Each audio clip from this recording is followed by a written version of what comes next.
I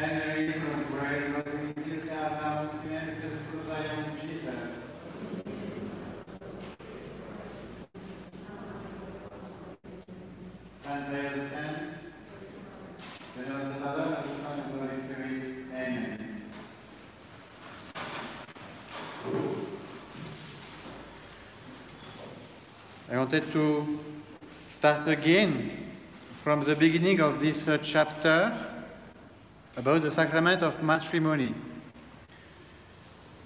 It's a very important chapter, it's a very important teaching.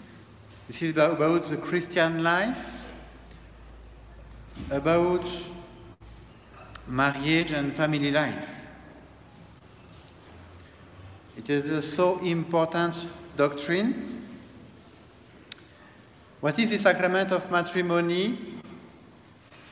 It's this union of a man and a woman for life.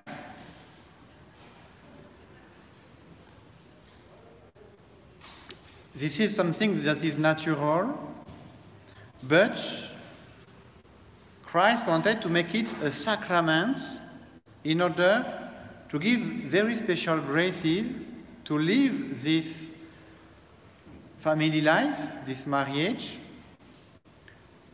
for a supernatural goal, for a supernatural intention, and with the help of the grace of God. What is the sacrament of matrimony? Matrimony is a sacrament by which a baptized man, woman, bind themselves for life in a lawful marriage and receive the duties. We know that the sacrament of marriage was, or the marriage itself as a contract, was instituted by God Himself at the beginning of the world, just after the creation of Adam and Eve. When He said, "A man shall leave father and mother, and shall cleave to his wife, and they shall be two in one flesh." This is this reality that God wanted to institute, to make, for the sake of procreation. Because they received this mission to fill the earth, and for that they had to leave their father and mother to build a new family where they are going to take care of these babies, these children.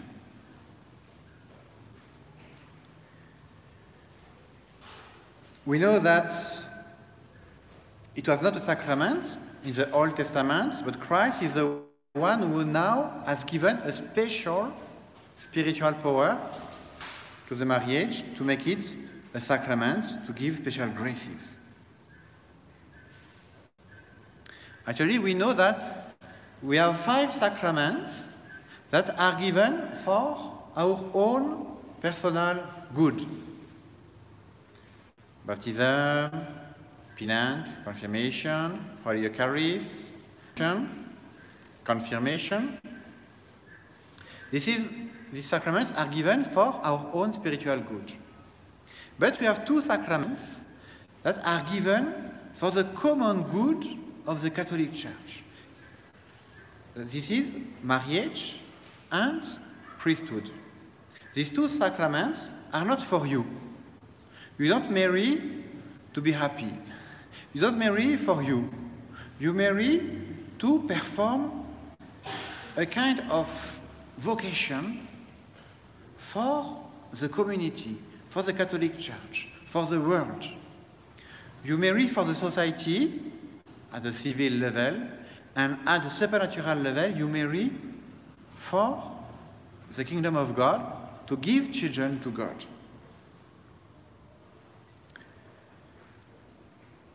It's a mission, it's a vocation, and this is why we need a spiritual power to achieve a spiritual goal. We will speak later about it. Of course, the sacrament of matrimony is also a way of sanctification. It's also the way that God wants you to follow in order to sanctify yourself.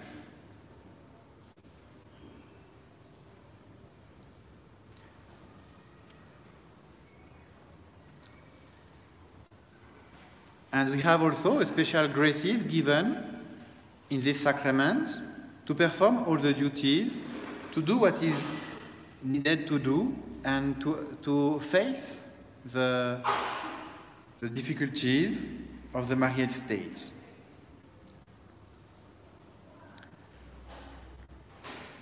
The sacrament of matrimony consists in the mutual expression by both contracting parties of their free consent to take each other as husband and wife. This is the main act in the marriage ceremony. Without it, there is no marriage. Let us understand what is this promise, what is the marriage. The marriage is a promise to stay together for life. A man and a woman with this goal to give life to children.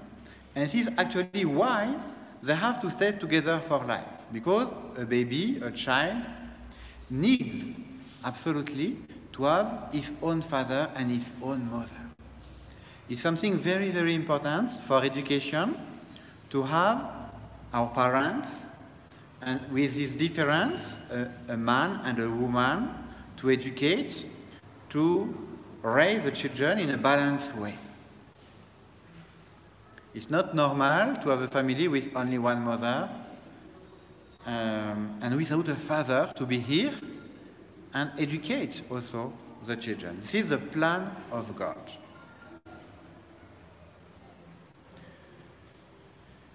We know that even for us, all of us, we are children. We are the children of our parents, and we know how important are our parents for us. Or maybe because we miss them, because we miss the fact we don't have our parents, they have died, or they have separated, and now we know what we have missed. Or because we have our parents and we know the value. Even if you are 30, 40, 50 years old, you still value your parents. You still need your parents. You still need their advice. The education is not finished after a few months, you know. We are not cats. For the cats, they don't need to have their both parents for life.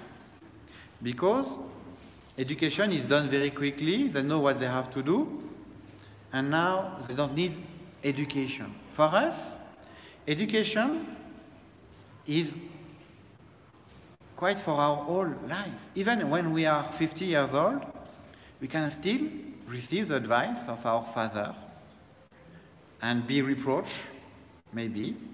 We need this advice, we need this help of our parents. This marriage is a promise. I like to explain it like that. It's like you make your home. When you promise to stay together, this is your home. You make your family. You are now together. You have made this sweet home where now you are able to receive your children and to take care of them and to educate them. But first of all, we build the family, we build the home, we promise to stay together, and now this home is safe because you have promised to be together for life.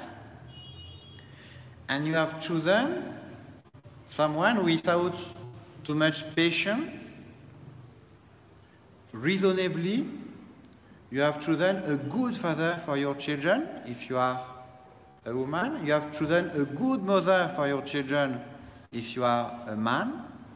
Now you have established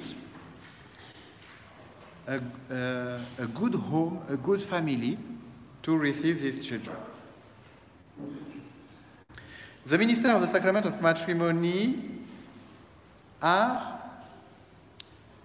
the husband and the wife. They are the one who give themselves the marriage. The priest doesn't marry, actually. He is just here to bless your marriage, but you are the one who make this sacrament to happen through your consent.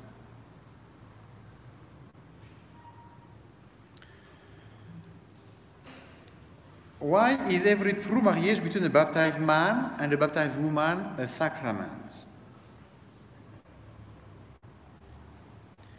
Every true marriage between a baptized man and a baptized woman is a sacrament because Christ himself has raised every marriage as is kind to the dignity of a sacrament. You know what is a sacrament? Sacrament is a sensible sign, an action that is happening, and that produces or increases the grace in the soul. A sacrament is in a supernatural order, and the goal of a sacrament is to give the life of God, to increase or to give the life of God. The goal of the sacrament is sanctification.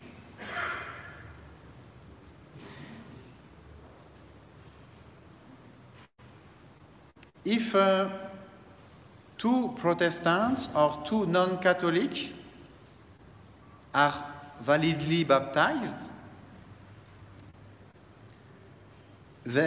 and they marry, even in the city hall, or they marry seriously, even a traditional marriage, it's valid. It's even a sacrament because they are validly baptized. And only death can break a marriage, a valid marriage, only death. You can never break a marriage and marry again. Maybe because of life you can get separated. You can, because of the life, you are not living together for any reason, but you are still married forever. Or not forever, but up to the death of one of the contractants. This is why the Church doesn't accept the people who are divorced to marry again. It's not possible. And we understand why. It's because of the children. As a child, you don't need a mother and a father. You need your mother and your father.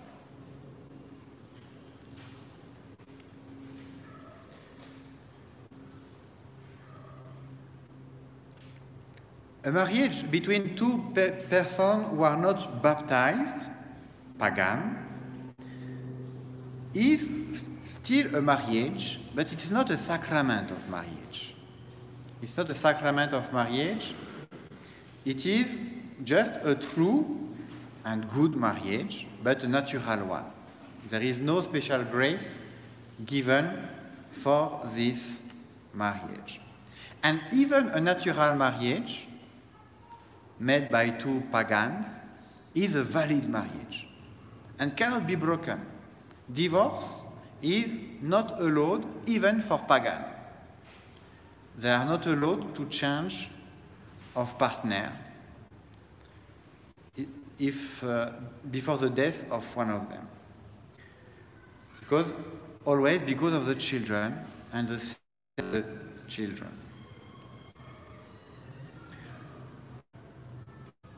We know also that the marriage is between one man and one woman. And we exclude polygamy also for the sake of the children, because it's a law of God actually, after we can understand why, and the sake of the children is very understandable reason. I have spoken with people from polygamist families, and they say it's not positive, for the education of the children. It's not positive. We need the father to be able to take care, to take care of his children, to involve himself in this education, and for that we need this unity of the family.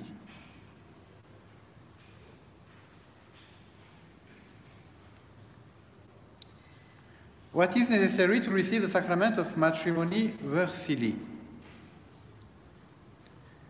For that, it is necessary to be in the state of grace, to know the duties of married life, and to obey the marriage laws of the Church.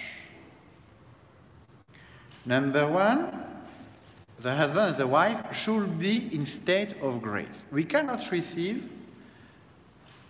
these sacraments, or actually 5 of the sacraments cannot be received if we are not in state of grace. Of course, baptism and confession are made for people who are living in sin, to recover what we call the first grace. They are not in state of grace, and they want to get the grace of God. They get baptism or confession. But all the other sacraments, the goal is to increase the grace. It means the condition to receive the sacraments is to be in a state of grace. To receive the sacrament of marriage, it's very important to confess before, to make sure we are in a state of grace. Of course, if we receive the sacrament of marriage in state of mortal sin, the sacrament is still valid, but we don't receive the grace of the sacrament. And now we will need to weigh the next grace of God. But it's a mortal sin to receive the sacrament like that, without being in state of grace.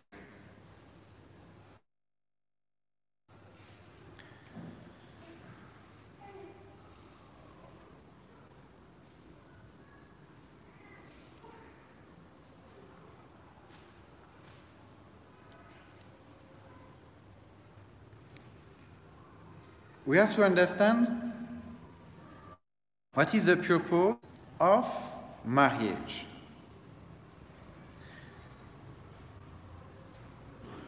The goal is to give life, and that is quite obvious.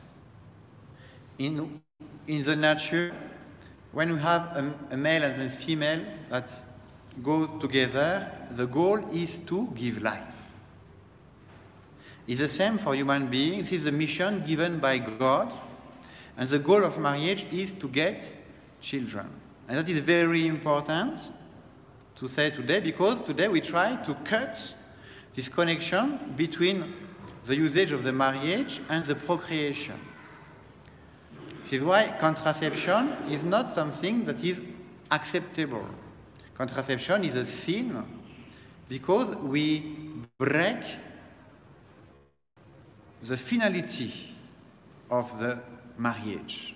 The finality of this union is to give life, and now we want to enjoy some benefits of this union, but we don't want to do the job for what we receive these benefits. God has given this pleasure, this love, this this joy of the marriage, this instinct of fatherhood, motherhood. And some people, they want to enjoy this life, this conjugal life, but they don't want to receive children. And they make sure they will not get children. This is to cheat, of course. It's exactly as if you take a worker to do a job, and you will give him a salary. but he's not doing the job, he's just sleeping the whole day, but he still wants the salary. It's not possible. No job, no salary.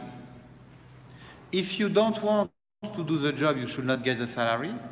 And you know, the joy of the marriage, the pleasure, the love, all these things are a kind of salary for the job of procreation, to help people to do what they have to do, to have children, to raise them, to educate them, to have this, to do all these duties, to be faithful, to work hard for the children. Now God helps them with this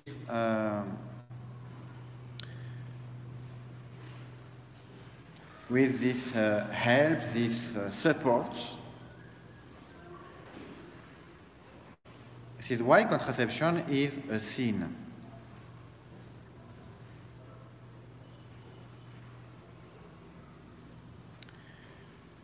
Of course, but we'll have time. This is just an introduction to this topic of marriage. We'll have many lessons about marriage. This is why I go quickly, but we'll see that again.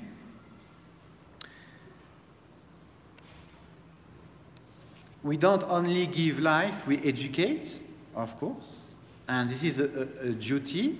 The most important action you can do in this world is to give life, because after you are bound by this life, you have now to take care of this child and to give him the best, and for that to educate and to give the best for this child.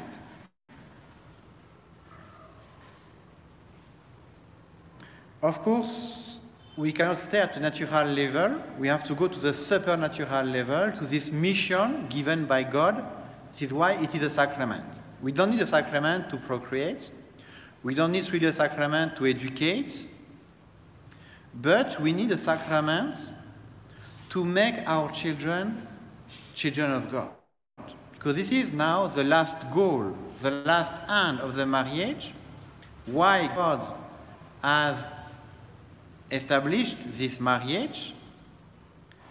It was for him to get children. No, the goal of God through this procreation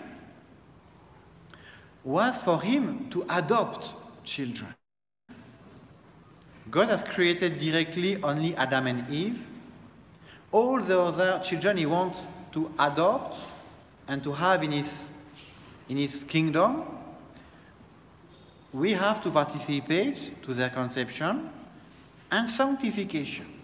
It means when a man and a woman get a child from God, they have in the plan of God to give this child to God, to offer him to God. They do it because they are going to carry this child in the church to be baptized, and now he becomes actually a child of God, a friend of God. He is a member of this family. But it's not enough. It's not enough to procreate. It's not enough to baptize. We have also to educate, and we have, in a supernatural order of things, we have to sanctify. We have to make this child a holy person, a saint person. To teach this child who is God, who is his father, who first gave him life, because God is the first author of life. And we'll have to teach this child about his eternal father, about this heavenly reality, about the Blessed Virgin Mary, who is his mother, about his angels, about the life. No, we'll have to teach, to educate the child in this love of God, knowledge and love of God.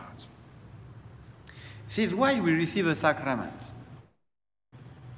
We can say that the parents are somehow, of course it's just a comparison I use, are the priests, if we can say, of their family. Actually, it's St. John Chrysostom himself was saying, the father of the family is like the bishop of his own church at home.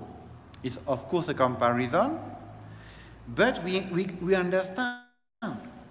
The father of the family, because he is the chief of the family, he has this responsibility, he has this duty, not only to provide money and school fees and pay the rent, but he has mainly the duty to give the supernatural life, to teach his children how to know and to love God.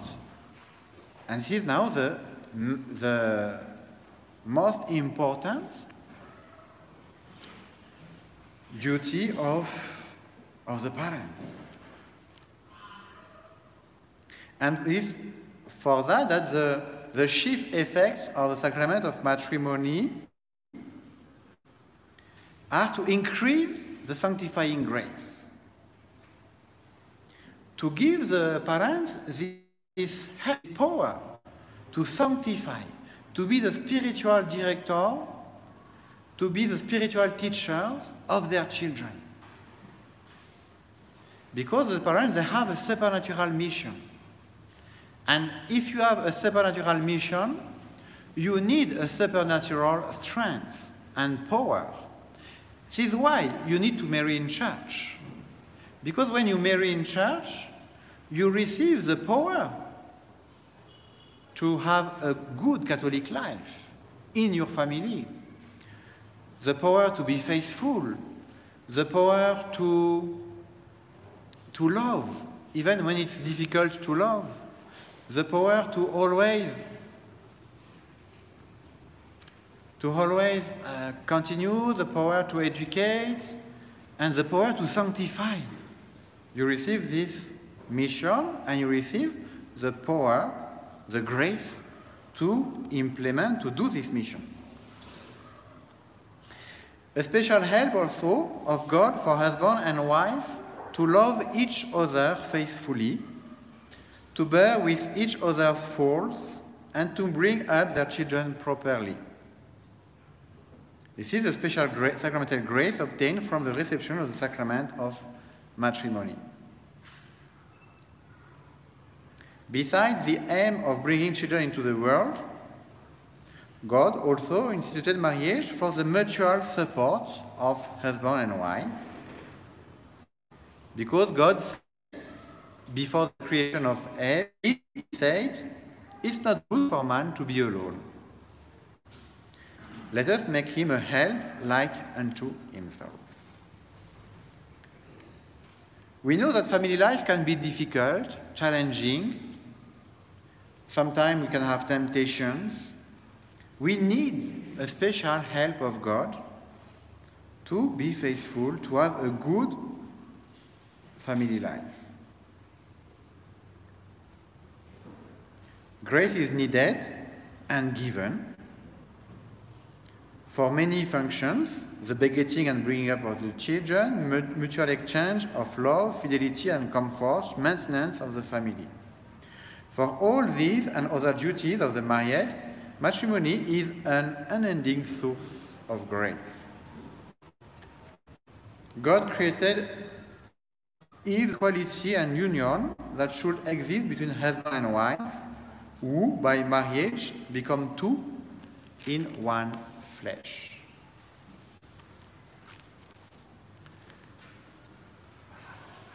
I don't know if you have some questions you would like to ask before we finish this catechism for the Mass.